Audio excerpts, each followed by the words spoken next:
ओम ब्रह्म बृहस्पतिये नमः। देव गुरु बृहस्पति को बुद्धि और शिक्षा का कारक माना जाता है। गुरुवार को बृहस्पति देव की पूजा करने से धन, विद्या, मान सम्मान, प्रतिष्ठा और कई अन्य मनोवांछित फल की प्राप्ति होती है। धार्मिक ग्रंथों के अनुसार गुरुवार को भगवान बृहस्पति की पूजा का विधान है। गुरुवार के दिन व्रत रखने और कथा सुनने से घर परिवार में सुख समृद्धि बनी रहती है। जल्द विवाह के लिए भी गुरुवार का व्रत किया जाता है। गुरुवार व्रत की विधि। गुरुवार की पूजा विधि विधान के अनुसार की जानी चाहिए। व्रत वाले दिन सुबह उठकर बृहस्पति देव का पूजन करना चाहिए। बृहस्पति देव का पूजन पीली वस्तुएं, पीले फूल, चने की दाल, मुनक्का, पीली मिठाई, पीले चावल और हल्दी चढ़ाकर किया जाता है। इस व्रत में केले के पेड़ की पूजा की जाती है। कथा और पूजन के समय मन, कर्म और वचन से शुद्ध होकर मनोकामना पूर्ति के लिए बृहस्पति देव से प्रार्थना करनी चाहिए। जल में हल्दी डालकर केले के पेड़ पर चढ़ाएं। केले की जड़ में चने की दाल और मुनक्का चढ़ाएं। साथ ही दीपक जलाकर पेड़ की आरती उतारें। दिन में एक समय ही भोजन करें। खाने में चने की दाल या पीली चीज़ें खाएं। नमक न खाएं। पीले वस्त्र पहनें। पीले फलों का इस्तेमाल करें। पूजन के बाद भगवान बृहस्पति की कथा सुननी चाहिए। गुरुवार व्रत की कथा। प्राचीन समय की बात है। भारतवर्ष में एक राजा राज्य करता था। वह बड़ा ही प्रतापी और दानी था। वह नित्य गरीबों और ब्राह्मणों की सेवा सहायता करता था। वह प्रतिदिन मंदिर में भगवान के दर्शन करने जाता था, लेकिन यह बात उसकी रानी को बिल्कुल भी अच्छी नहीं लगती थी। वह न तो पूजन करती थी और न ही दान करने में उसका मन लगता था। एक दिन राजा शिकार खेलने वन को गए हुए थे, तो रानी और दासी महल में अकेली थी। उसी समय बृहस्पति देव साधु भेष में राजा के महल में भिक्षा के लिए आए और भिक्षा मांगी, तो रानी ने भिक्षा देने से इनकार कर दिया।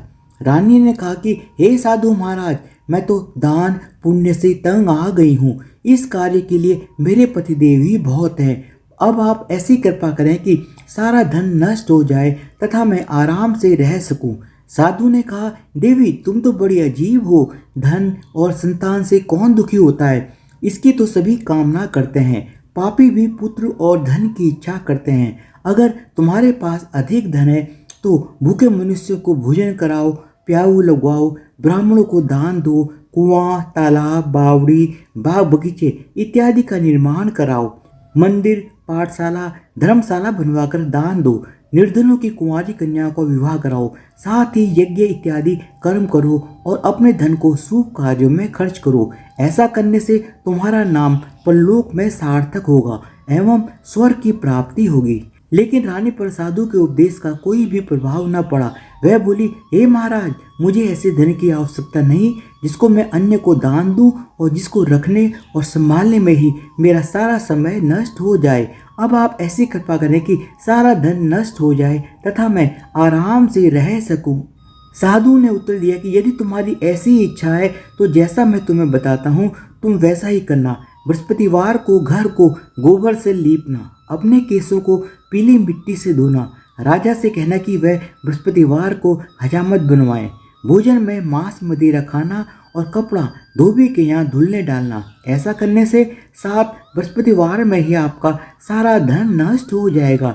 इतना कहकर वह साधु महाराज वहाँ से अंतर्ध्यान हो गए। इसके बाद रानी ने वही किया जो साधु ने बताया था। 3 बृहस्पतिवार ही बीते थे कि उसका समस्त धन संपत्ति नष्ट हो गई और भोजन के लिए राजा रानी तरसने लगे। तब एक दिन राजा ने रानी से कहा कि तुम यहीं पर रहो, मैं दूसरे देश में नौकरी करने के लिए जाता हूँ, क्योंकि यहाँ पर सभी मनुष्य मुझे जानते हैं, इसलिए मैं कोई छोटा कार्य नहीं कर सकता।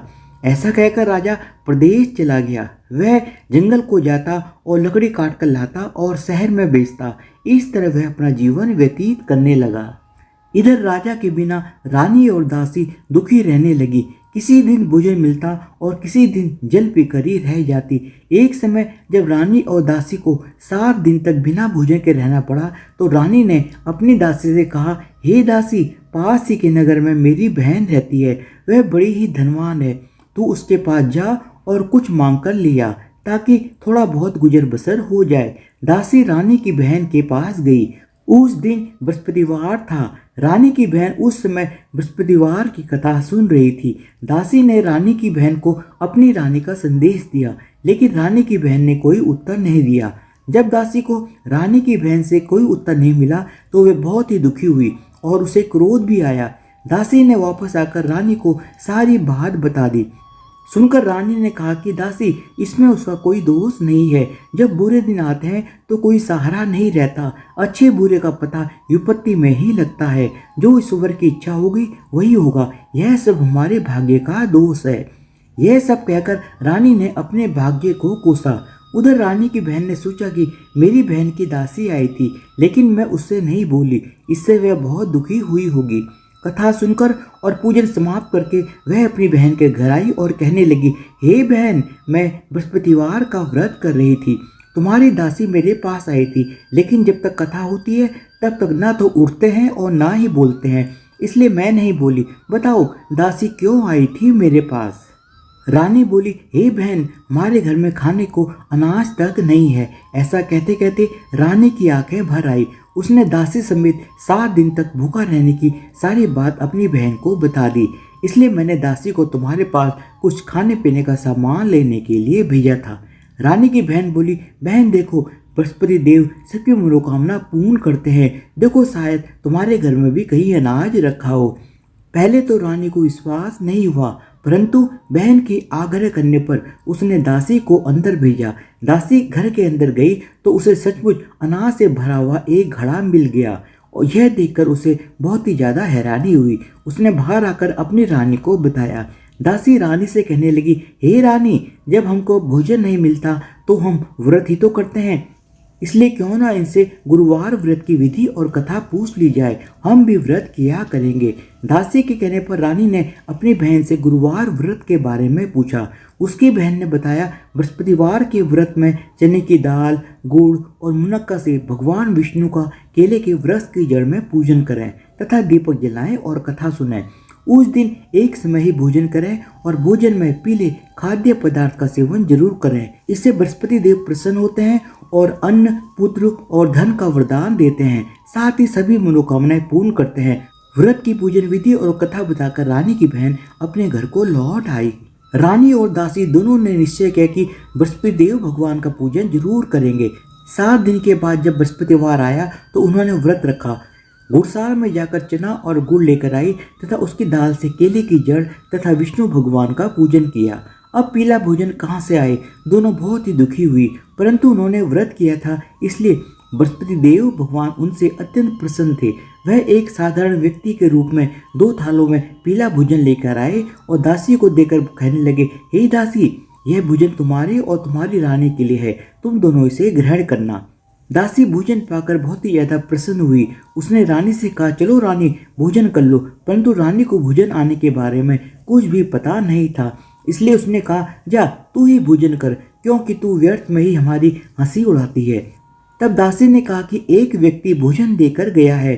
तब रानी ने कहा कि वह व्यक्ति तेरे लिए ही भोजन देकर गया होगा, तू ही भोजन कर। तब दासी ने कहा कि वह व्यक्ति हम दोनों के लिए 2 थालों में सुंदर पीला भोजन देकर गया है, इसलिए मैं और आप दोनों साथ साथ भोजन करेंगे। यह सुनकर रानी बहुत ही ज्यादा प्रसन्न हुई और दोनों ने बृहस्पति देव को नमस्कार कर भोजन ग्रहण किया। उसके बाद से वे प्रत्येक बृहस्पतिवार को बृहस्पति देव का व्रत और पूजन करने लगी। बृहस्पति भगवान की कृपा से उनके पास धन आ गया, लेकिन रानी फिर से पहले की तरह ही आलस्य करने लगी। तब दासी बोली, देखो रानी, तुम पहले भी इस प्रकार आलस्य करती थी, तुम्हें धन को रखने में कष्ट होता था, इस कारण सभी धन नष्ट हो गया, और अब जब भगवान बृहस्पति की कृपा से धन मिला है तो तुम्हें फिर से आलस्य होता है।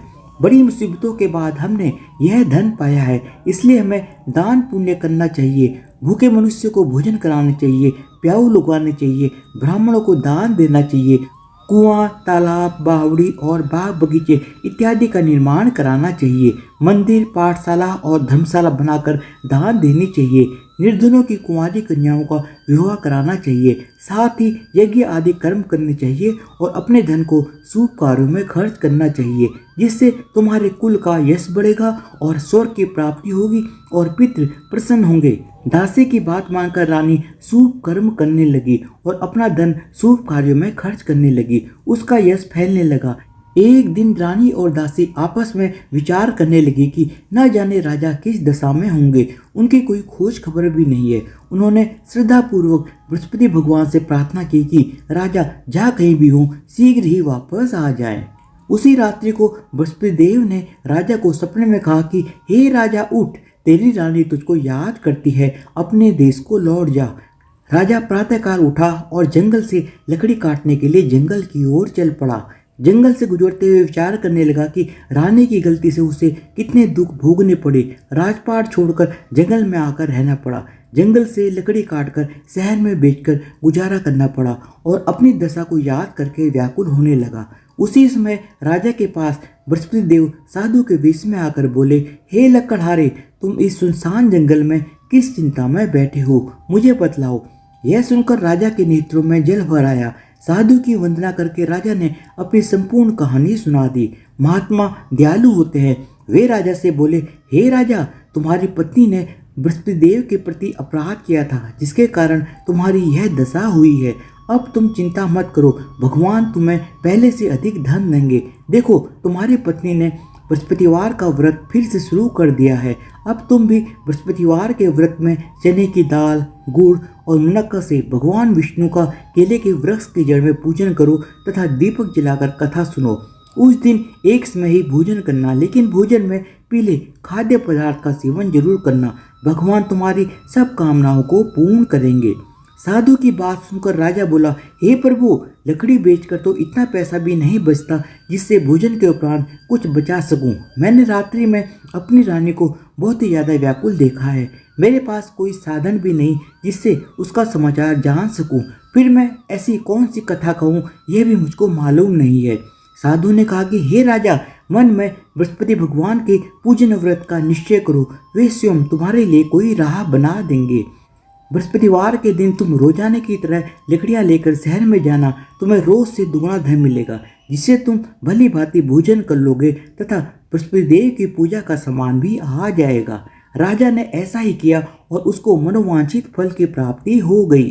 कुछ समय पश्चात राजा रानी के पास वापस आ गया और फिर दोनों मिलकर नियमित रूप से बृहस्पति देव की पूजा करने लगे। इस प्रकार जो भी यह कथा पढ़ता या सुनता है, उसके सभी पाप कर्म दूर हो जाते हैं और उसकी सभी इच्छाएं पूरी होती हैं। धन्यवाद। बोलो बृहस्पति देव महाराज की जय हो, भगवान विष्णु की जय हो।